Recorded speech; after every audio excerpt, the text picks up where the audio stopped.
दोस्तों आज मैं आपको एक ऐसी मिठाई की रेसिपी बताने वाला हूँ जिसका स्वाद लेने के लिए आप मार्केट में हजारों रुपए बर्बाद कर देते हो, लेकिन फिर भी आपका ना तो पेट भरता है और ना ही आपका मन भरता है। काफ़ी डिलीशियस व शानदार ये मिठाई बनकर तैयार होती है और सिर्फ 2 से 3 चीज़ों से। तो देर किस बात की, चलिए बनाते हैं। दोस्तों इस मिठाई को ले बनाने के लिए सबसे पहले आपको मिल्क पाउडर लेना है। तो मैंने यहाँ पर 125 ग्राम मिल्क पाउडर इसमें ऐड कर दिया है और 80 ग्राम हमने यहाँ पर सूजी ऐड कर दी है। सूजी बारीक वाली या मोटी वाली दोनों ही चलेगी, जो भी आपके पास उपलब्ध हो बस आप उसे डाल दीजिए।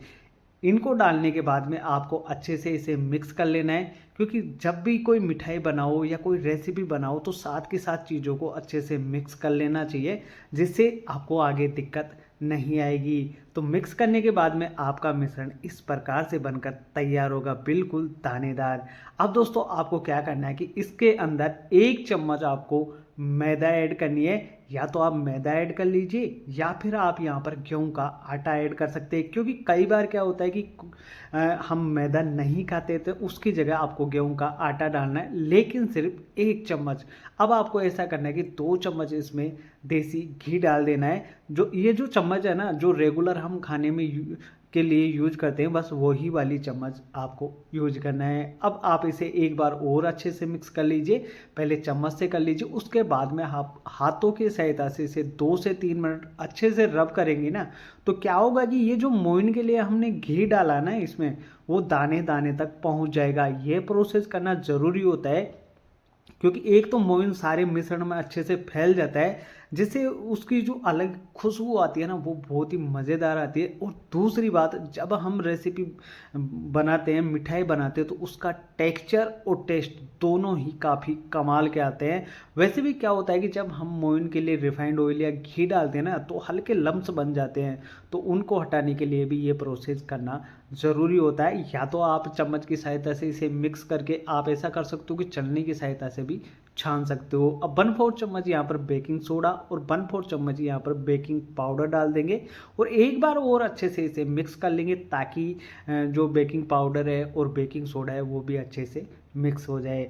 अब दोस्तों मेन जो बात आती है ना इसमें दूध ऐड करने की, तो सबसे पहले तो आप ऐसा करना है कि दूध को गर्म कर लेना, फिर आप ठंडा कर लीजिए। और जो मैंने यहाँ पर दूध डाला है ना जिस कप में, वो 80 ml का कप था, लेकिन थोड़ा सा खाली था, यानी कि 2 चम्मच खाली था और सारा दूध इसमें लग जाएगा। ये जो आपका डो बनेगा ना, वो बिल्कुल ढीला सा डो बनकर तैयार होगा, बिल्कुल नरम डो बनेगा। तो आपको घबराने की बिल्कुल भी ज़रूरत नहीं है, क्योंकि इसके लिए बिल्कुल नरम और ढीला डो ही आपको बनाना है। जब आपका डो इस प्रकार से बन जाए, ये हाथों के चिपकेगा लेकिन दिक्कत नहीं आएगी, इस प्रकार से डो बनेगा। अब आपको ऐसा करना है कि इसे कम से कम 15 मिनट के लिए रेस्ट पर छोड़ देना है। 15 मिनट से कम मत रखना, 15 मिनट से आप 15 से 20 मिनट भी इसे रख सकते हो। अब चाशनी बनाने के लिए 2 कप आप चीनी लेना और 2 कप इसमें पानी डालकर चाशनी बना लीजिए। लेकिन अभी रुको, अभी आप इसे मिक्स करके छोड़ दो, फिर बाद में हम चाशनी बनाएंगे। तो आपका जो डो है ना, वो रेस्ट होने के बाद में आपको कुछ इस प्रकार से देखने को मिल जाएगा। ये देखिए दोस्तों, बिल्कुल दानेदार बनता है। और दूसरी बात मैं आपको क्लियर कर दूं कि जब आप इसे रेस्ट पर छोड़ेंगे और इसे तोड़ कर देखेंगे ना, तो आपको ये मावा की तरह लगेगा। जैसे आप मार्केट से मावा खरीद कर लेकर आते हो ना, बस उसी की तरह लगेगा। अब आपको ऐसा करना है कि छोटी छोटी सी इसकी बॉल्स बना लेनी है, और बॉल्स बनाने के बाद में आपको पेड़े वाली शेप इसे दे देनी है। क्योंकि ये जो शेप होती है ना पेड़े वाली, वो सबसे सिंपल और सबसे आसान होती है। इस वजह से मैं अधिकतर जो मिठाइयों की शेप रखता हूँ ना, जो मीठे की शेप रखता हूँ, वो बस इस पेड़े वाली शेप में रखता हूँ। आप इसे चौकोर से में भी बना सकते हो, या फिर आप बॉल्स बनाकर भी तैयार कर सकते हो। अब देखिए, ये जो टेक्सचर आपको मैं दिखा रहा हूँ ना, वो टेक्सचर ऐसा लगेगा कि आपने कहीं से मावा लिया है और मावा ही ये बनकर तैयार होता है। तो अब आप सोच सकते हो कि ये जब मिठाई बनकर रेडी होगी, तैयार होगी, तो इसका टेस्ट कितना शानदार आने वाला है।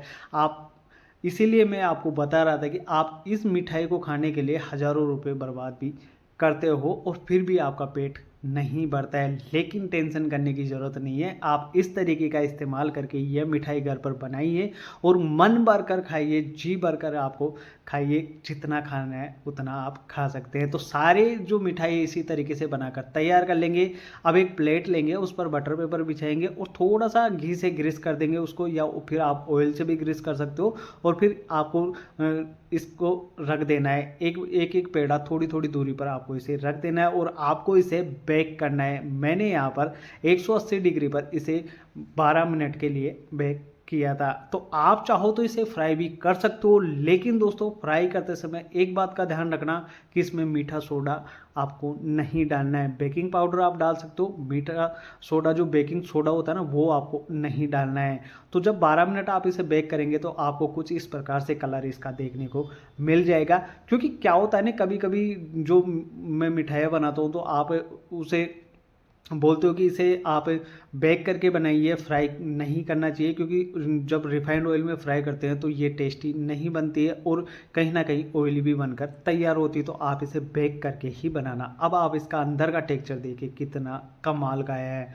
अब जो हमने यहाँ पर चीनी और पानी घोल कर रखा था उसे भी गैस पर रख दीजिए। जब चीनी अच्छे से मेल्ट हो जाए ना, बस चीनी अच्छे से मेल्ट हो जानी चाहिए, फिर आपको इस मिठाई को उसके अंदर डाल देना है और गैस की फ्लेम आप यहाँ पर लो मीडियम रख लीजिए और लो मीडियम आंच पर आपको कम से कम 7 से 8 मिनट इसे अच्छे से पका लेना है। जिससे ये होगा कि इसके अंदर एक तो जो चाशनी है हमारी मिठाई है वो बिल्कुल अंदर तक चला जाएगा, जिससे ये जूसी व रसीली बनकर तैयार होगी। और दूसरी बात, आपको इसके अंदर जब हम इस तरीके से मिठाइयाँ बनाते हैं तो आपकी शिकायत रहती है कि इसके अंदर चाशनी जाती नहीं है, अंदर से सूखा सूखा सा रह जाता है। तो ऐसा आपको बिल्कुल भी देखने को नहीं मिलेगा। और जब आप इसे 7 से 8 मिनट तक चाशनी के अंदर डिप करके पकाएंगे ना, तो बिल्कुल जूसी व रसीला बनकर तैयार होगा। बहुत ही शानदार और डिलीशियस बनता है। बस तरीका आपको आना चाहिए मिठाई बनाने का, और इस तरीके का इस्तेमाल करके आप हज़ारों रुपए भी बचा सकते हो और जी भर कर आप इस मिठाई को खा सकते हैं। यकीन मानो दोस्तों, इस तरीके से आपने मिठाई कभी नहीं बनाई होगी। और जब आप इस तरीके का इस्तेमाल करके ये मिठाई घर पर बनाते हैं तो आपका पेट भी भरेगा और मन भी भरेगा, और आपके साथ साथ आपके जो परिवार है, आपके रिश्तेदार हैं, उनको भी ये टेस्टी व शानदार मिठाई खाने को मिल जाएगी।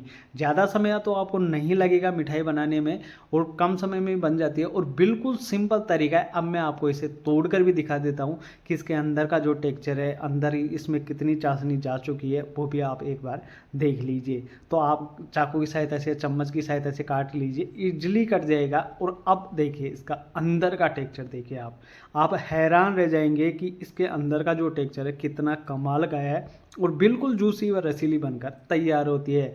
तो उम्मीद करता हूँ दोस्तों आपको ये काफ़ी ज़्यादा पसंद आई होगी। पसंद आती तो वीडियो को लाइक करना और चैनल को भी सब्सक्राइब कर लीजिए, ताकि आने वाली वीडियो की नोटिफिकेशन आप तक जल्द से जल्द पहुँच सके। मैं ऐसे ही यूनिक यूनिक चीज़ें आपके लिए लेकर आता रहता हूँ और बिल्कुल सिंपल होती है और 2 से 3 चीज़ों से बन जाती है। ज़्यादा चीज़ें भी आपको डालने की ज़रूरत नहीं रहती है और टेस्ट व टेक्सचर काफ़ी कमाल का होता है। तो मिलते हैं नेक्स्ट वीडियो में, तब तक के लिए आप इस शानदार मिठाई को एंजॉय कीजिए।